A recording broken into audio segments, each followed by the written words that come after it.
Welcome to you all, my channel with a new topic called regionalism. तो आज हम लोग रीजनलिज्म पे बात करने की कोशिश करेंगे कि रीजनलिज्म क्या होता है, रीजनलिज्म क्यों होता है। तो सबसे पहले रीजनलिज्म को अगर समझने की कोशिश करें तो रीजनलिज्म का सीधा सीधा मतलब होता है strong identification of people with specific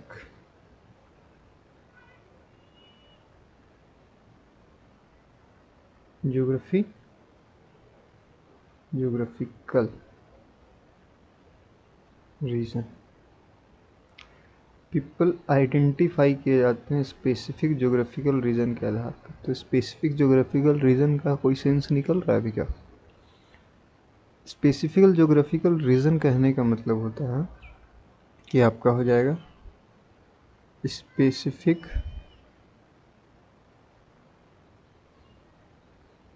geographic reason का मतलब हो जाएगा कि किसी रीजन को स्पेसिफिकली किसी एरिया में अगर बांटा जाए, क्योंकि बिना एरिया का या फिर विदाउट फैक्टर अगर आप किसी रीजन को आइडेंटिफाई करते हैं तो it's not possible to define a reason.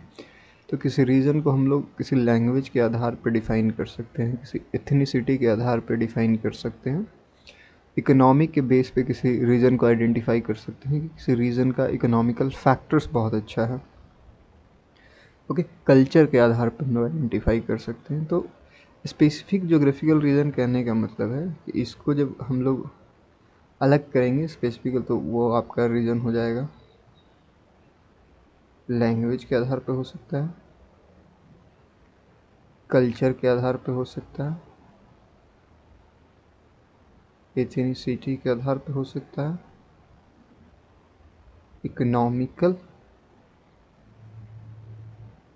Economical conditions पे हो सकता है, इकोनॉमी पे हो सकता है।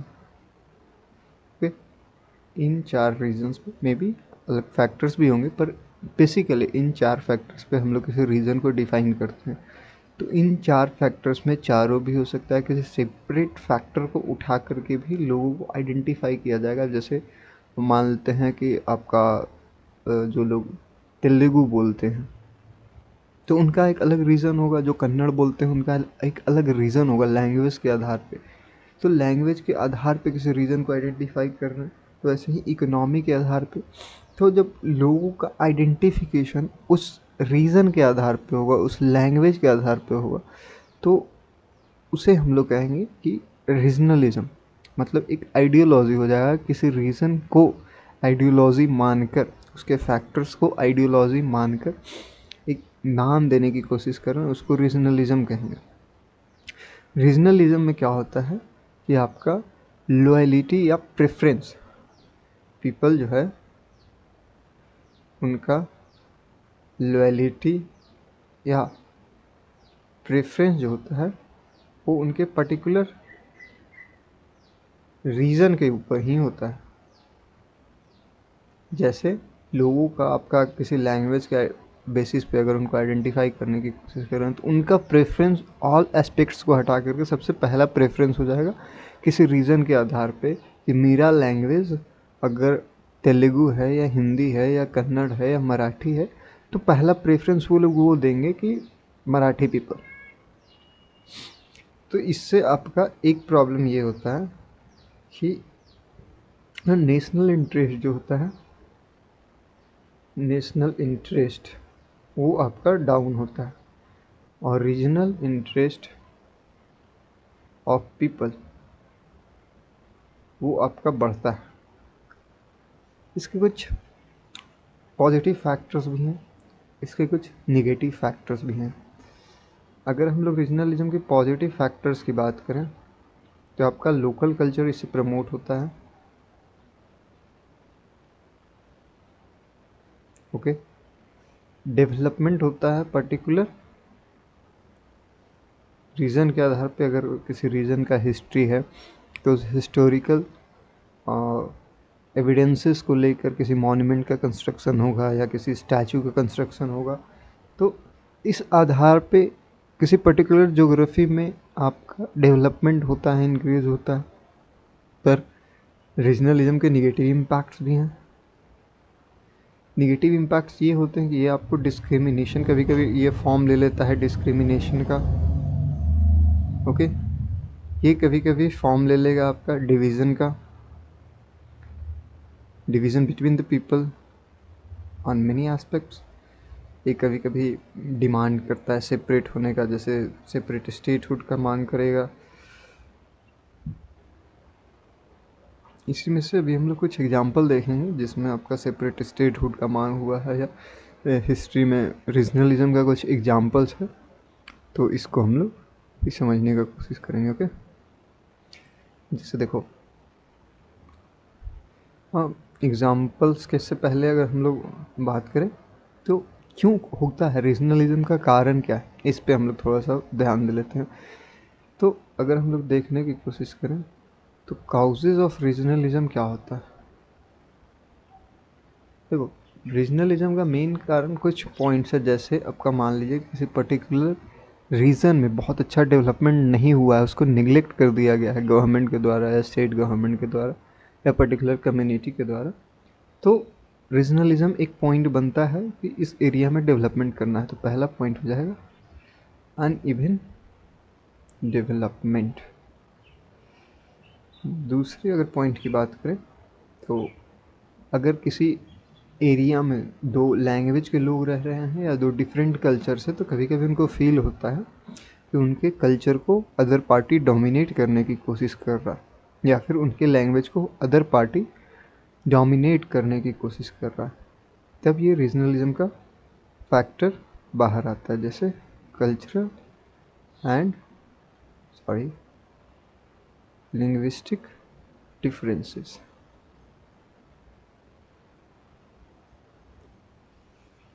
थर्ड फैक्टर है कि अगर वो लोग निगलेक्ट किए जाते हैं स्टेट एंड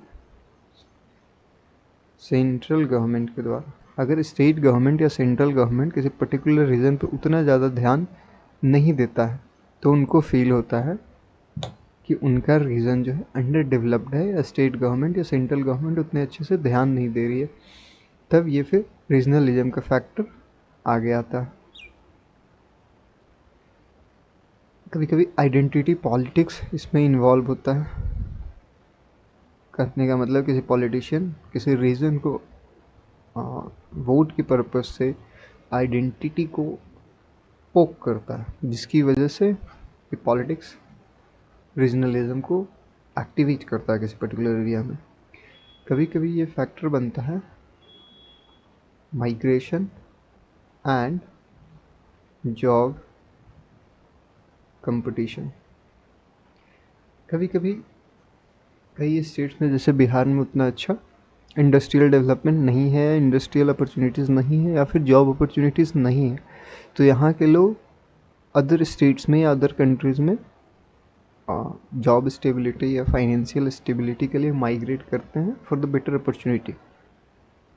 तो उस बीच क्या होता है कि कई जगहों में जाने के बाद उनके उनके एरिया में जॉब का कंपटीशन बहुत ज़्यादा इंक्रीज़ हो जाता है। तो कभी कभी इस जॉब को सिक्योर करने के लिए या फिर पीपल को सिक्योर करने के लिए रीजनलिज्म के आइडिया को एक्सेलरेट होता है या फिर किया जाता है उस एरिया में, पर्टिकुलर एरिया में। जैसे कुछ एग्जांपल्स अगर हम लोग देखें तो एक आपका रीजनलिज्म का बात करेंगे तो एक एग्जांपल है आपका तेलंगाना मूवमेंट। ओके,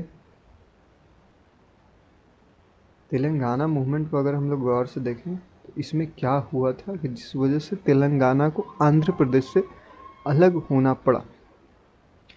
ये आपका तेलंगाना को आंध्र प्रदेश से अलग होना पड़ा था।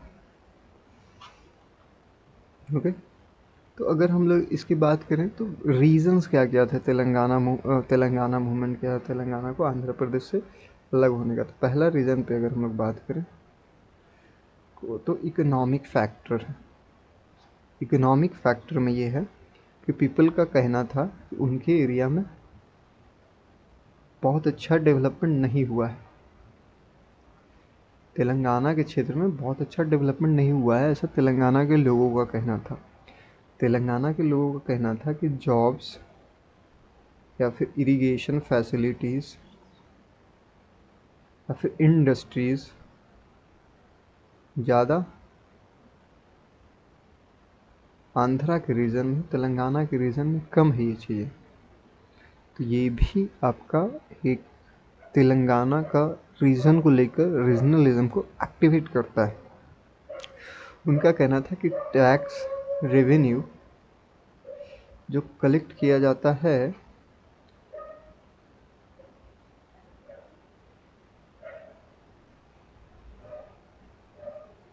आपका तेलंगाना से, वो आपका आंध्रा में खर्च होता है। तो ये भी एक फैक्टर था, इकोनॉमिक फैक्टर। ये तीनों इकोनॉमिक फैक्टर्स है जिसमें तेलंगाना को आंध्र प्रदेश से सेपरेट होना पड़ा। ओके, अगर हम लोग अदर फैक्टर्स की बात करें, क्यों अलग होना पड़ा इसको, तो दूसरे फैक्टर्स पे अगर बात करें, अदर फैक्टर्स थे आपके कल्चरल आइडेंटिटी।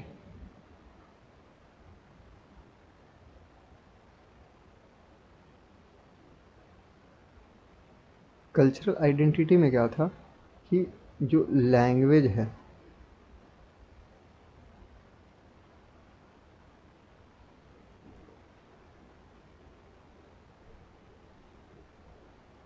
जो लैंग्वेज है या फिर आप कह लो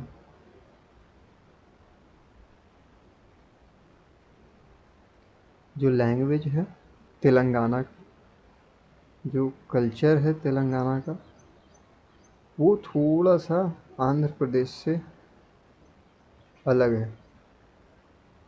ठीक है, क्यों लैंग्वेज और कल्चर उनका अलग है?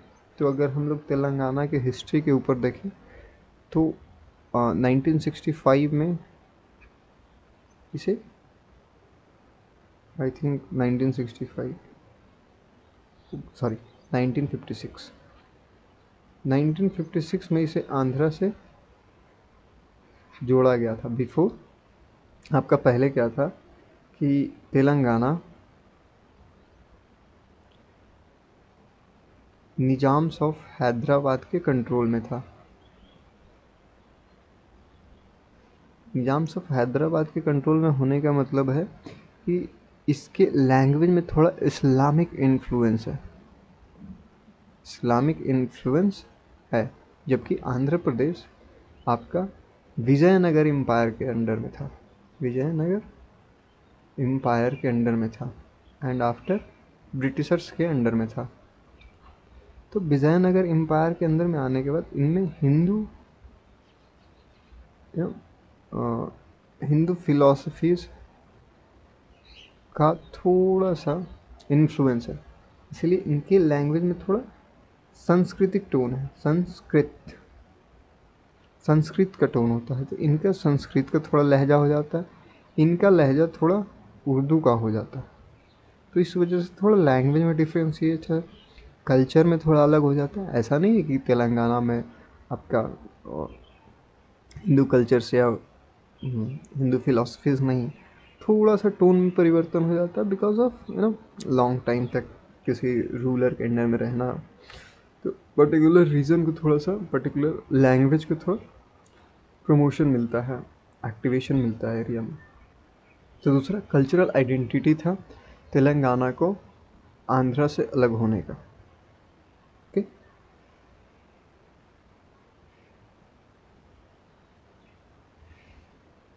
अगर हम लोग तीसरे फैक्टर की बात करें तो तीसरे फैक्टर में यह है कि तेलंगाना के लोग चाहते थे, वो सेल्फ गवर्नमेंट करना चाहते थे। ये आपका पॉलिटिक्स का मुद्दा हो जाएगा, आइडेंटिटी पॉलिटिक्स वगैरह, जिसमें उनको लगता था कि उनको पॉलिटिक्स में रिप्रेजेंटेशन कम मिलता है। उनको लगता था कि उनको सेल्फ डिसीजन या फिर लोकल लेवल डिसीजंस कम लेने को मिलता है, लोकल लेवल डिसीजंस वो लोग कम ले पाते हैं, तो वो लोग चाहते थे कि वो लोग सेल्फ गवर्नमेंट अपना बनाए। तो ये कुछ फैक्टर्स है जो तेलंगाना को, जिसमें आपके इकोनॉमिक फैक्टर हैं ही, लैंग्वेज फैक्टर है, देन आफ्टर हिस्टोरिकल फैक्टर है, कल्चरल फैक्टर है। तो ये सारे फैक्टर्स मिलाकर ही तो किसी रीज़न को आइडेंटिफाई करने में मदद करते हैं। अगर हम लोग दूसरे एग्जाम्पल की ओर चलें तो आपका एक हो जाता है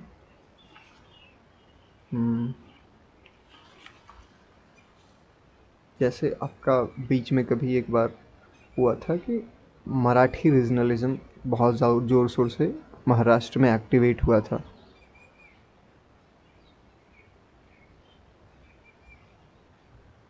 मराठी रीजनलिज्म क्यों एक्टिवेट हुआ था?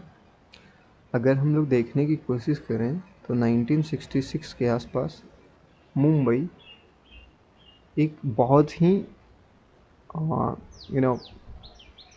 एक्सपेंसिव या फिर बहुत अच्छा इकोनॉमिक हब प्रूफ हुआ था, इकोनॉमिक हब बन चुका था all over India. All over India के लिए बहुत ही अच्छा इकोनॉमिक हब बन चुका था मुंबई 1966 के आसपास। तो जहाँ का इकोनॉमी बहुत अच्छा होगा वहाँ पे ऑटोमेटिकली माइग्रेशन तो होगा, बिकॉज इकोनॉमिक अपॉर्चुनिटी है। और उस टाइम पे हमारे देश की इकोनॉमिक कंडीशन भी बहुत अच्छी नहीं थी, इकोनॉमिक कंडीशन भी बहुत अच्छी नहीं थी। तो काफ़ी लोग यहाँ माइग्रेट, तो पॉपुलेशन इंक्रीज़ होगा। अगर किसी एरिया में इकोनॉमी अच्छा होगा तो वहाँ का पॉपुलेशन इंक्रीज़ होगा, अर्बनाइजेशन होगा, राइट। तो मुंबई का भी कुछ वैसा ही हाल था। तो यहाँ जब पॉपुलेशन इंक्रीज़ होगा, इट मीन्स टू से लोकल पॉपुलेशन का अपॉर्चुनिटी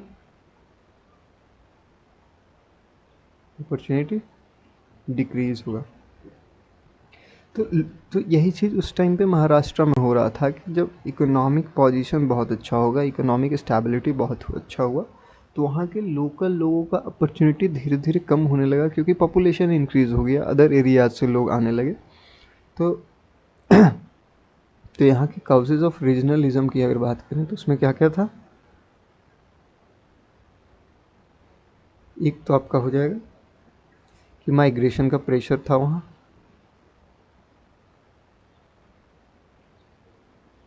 ठीक है। माइग्रेशन का प्रेशर इट मीन्स टू से ये सारा लोकल पॉपुलेशन का अपॉर्चुनिटी डिक्रीज होना, पॉपुलेशन इंक्रीज होना, अर्बनाइजेशन इंक्रीज होना, माइग्रेशन होना लोगों का डिफरेंट डिफरेंट स्टेट से, पर्टिकुलर यूपी बिहार, झारखंड तो उस टाइम था नहीं, बिहार और झारखंड एक ही थे। तो यूपी बिहार से बहुत ज़्यादा माइग्रेशन मुंबई के साइड में होने लगा था, तो जिस वजह से वहाँ के लोगों में आपका फिर वो रीजनलिज्म का भावना आने लगा कि हमारे अपॉर्चुनिटीज़ को सबड्यूस किया जा रहा है, ओके। दूसरा फैक्टर पे अगर बात करें तो कल्चरल इनसिक्योरिटी होने लगा, कल्चरल इनसिक्योरिटी होने लगा। वहाँ के लोगों को लगा कि हमारे कल्चर को डोमिनेट किया जा रहा है, क्योंकि अगर किसी पर्टिकुलर एरिया का पॉपुलेशन आकर किसी एरिया में रहेगा तो वो अपने कल्चर को भी वहाँ पे मनाने की कोशिश करेंगे, अपने कल्चर को शो करने की कोशिश करेंगे। तो जब कल्चर का पॉपुलेशन बहुत ज़्यादा कहीं मेजोरिटी में होता है तो थोड़ा सा इन्फ्लुएंस लोकल कल्चर पे तो पड़ता ही है। क्या उस टाइम पे भी यही हो रहा था कि महाराष्ट्र के कल्चर को यूपी बिहार का कल्चर डोमिनेट करना स्टार्ट किया था, और लैंग्वेज पे भी इफ़ेक्ट पड़ रहा था, क्योंकि जहाँ मेजोरिटी होगा उसी लैंग्वेज में आप कम्युनिकेट करना शुरू करेंगे, उनके लैंग्वेज को सीखेंगे, तो धीरे धीरे माइनॉरिटी अपने लैंग्वेज को भूलने लगता है या फिर ज़्यादा एक्टिवेट होने लगता है मेजोरिटी की पॉपुलेशन के लैंग्वेज के साथ। तीसरा फैक्टर है इकोनॉमिक कंडीशन और इकोनॉमिक डोमिनेंस। इकोनॉमिक कंडीशन जैसा कि मैं बताया अपॉर्चुनिटी इंक्रीज होगा तो economic opportunity means finance local population का उतना अच्छा नहीं हो पा रहा था, तो जिस वजह से यहाँ भी एक इकोनॉमिक फैक्टर है, कल्चरल आइडेंटिटी है, माइग्रेशन प्रेशर है। तो किसी भी जोग्राफिकल रीजन को आइडेंटिफाई करने के लिए ये सारी चीज़ें होती हैं। तो आपका रिजल्ट ये हुआ कि इसमें सबसे ज़्यादा जो एक्टिवेट पार्टी थी वो शिवसेना थी। ओके, शिवसेना आपका 1966 में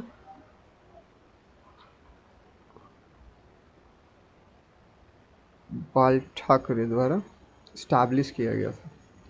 तो इसका रिजल्ट ये हुआ इस रीजनलिज्म का कि एंटी माइग्रेशन कैंपेन्स हुए,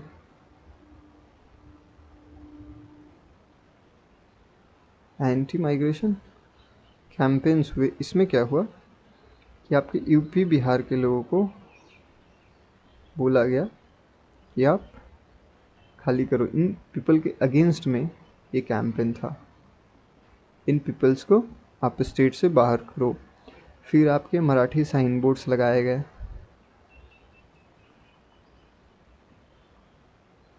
डिफरेंट शॉप्स पे, आपके महाराष्ट्र में जितने शॉप्स थे वहाँ पे मराठी लैंग्वेज में आपके मैंडेटरी हो गया कि उन शॉप्स पे मैंडेटरी होगा मराठी लैंग्वेज में, कुछ भी लिखा होगा तो उन शॉप पे मराठी लैंग्वेज में ही लिखा होगा। तो इसमें आपका लैंग्वेज को रिवाइव करने की बात हो रही है। ओके, यहाँ मांग किया गया कि जॉब्स फॉर लोकल्स मीन्स आपके गवर्नमेंट जॉब्स होंगे और प्राइवेट जॉब्स होंगे,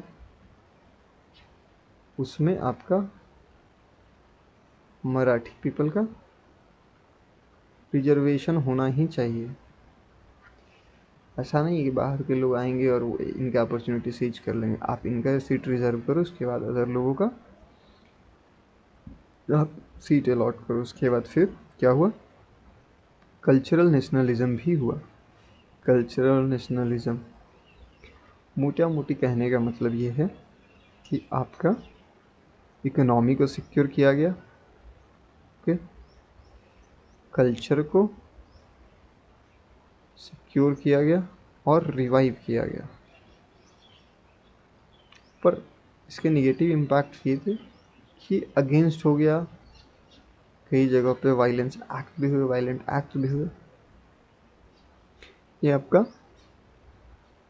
मराठी रीजनलिज्म के एग्जाम्पल था। Okay,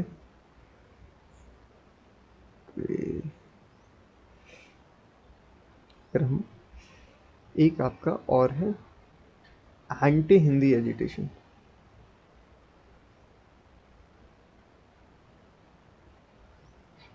anti Hindi agitation, anti Hindi agitation में ये हुआ कि 1960s में इंडियन गवर्नमेंट ने बोला कि हम हिंदी को नेशनल लैंग्वेज बना रहे हैं। तो इस बात पे पर्टिकुलरली आंध्र प्रदेश में, पर्टिकुलरली साउथ में मैनी बहुत सारे लोगों को लगा कि उनके लैंग्वेज को डोमिनेट करने की कोशिश की जा रही है हिंदी के द्वारा। उनके लैंग्वेज को हिंदी के द्वारा डोमिनेट करने की कोशिश, तो कई जगह पे वायलेंट एक्ट्स हुए, यूथ जो है आपका प्रोटेस्ट किया ऑन रोड्स। तो इस वजह से आपको गवर्नमेंट को इंग्लिश को भी इन्वॉल्व करना पड़ा और हिंदी उस टाइम पे नेशनल लैंग्वेज नहीं बन पाया। हिंदी आपका क्या बन पाया, नेशनल लैंग्वेज नहीं बन पाया था। तो ये सारे एग्जाम्पल्स नेशनलिज्म के थे, and I think you must get what nationalism is. Okay,